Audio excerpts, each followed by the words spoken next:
ఏమ్మా లక్ష్మి, బాబాయ్ ఇవాళ ఏం కూరలు ఇస్తున్నావు? నిన్న తోటకూర తిన్నారు కదా, ఆ. విటమిన్ కే వచ్చింటుంది. ఇవాళ కాలీఫ్లవర్ తినండి, ఓ విటమిన్ సి వస్తుంది. అలాగే అలాగే. ఇదిగోండి బాబాయ్. చిల్లరా ఉంచుకో అమ్మా. పరాయి సొమ్ము పాము లాంటిది బాబాయ్, మనం ఉంచుకుంటే మనల్నే కాటేస్తుంది. నేను తీసుకోను. మంచి పిల్లవే.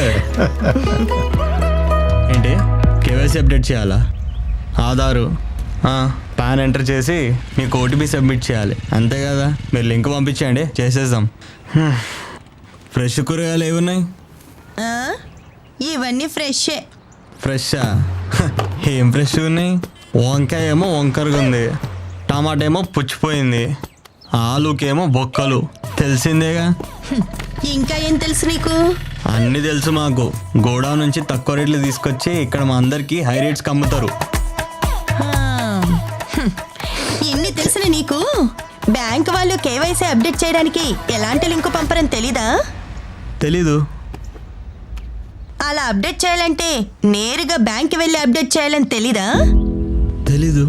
Debit card credit card information ఎవరికి పడితే వాళ్ళకి ఇవ్వకూడదని తెలీదా? తెలీదు. అలా చేస్తే నీ ఖాతా ఖాళీ అవుతుందని తెలీదా? తెలీదు. బేరాల అడ్డం అయితే తెలుసు కానీ సైబర్ కేటగాళ్ళ చేతుల్లో మోసపోకూడదని తెలీదా? తెలీదు. కేవైసీ లింక్ మీద క్లిక్ చేసుంటే నా ఖాతా అంతా ఖాళీ అయిపోద్దని తెలిసింది. థ్యాంక్స్ అమ్మా. ముందు మీరు తెలుసుకోండి. తెలియని నెంబర్స్ నుండి కాల్స్ కానీ మెసేజెస్ కానీ వస్తే వాటి మీద క్లిక్ చేయకండి, వెంటనే డిలీట్ చేసేయండి.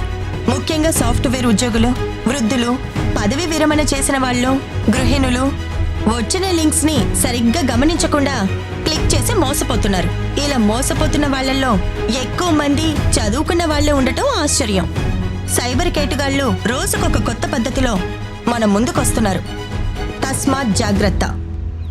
ఇటువంటి సైబర్ మోసగాళ్ళని అరికట్టడానికి 1-9-3-0కి కాల్ చేయండి.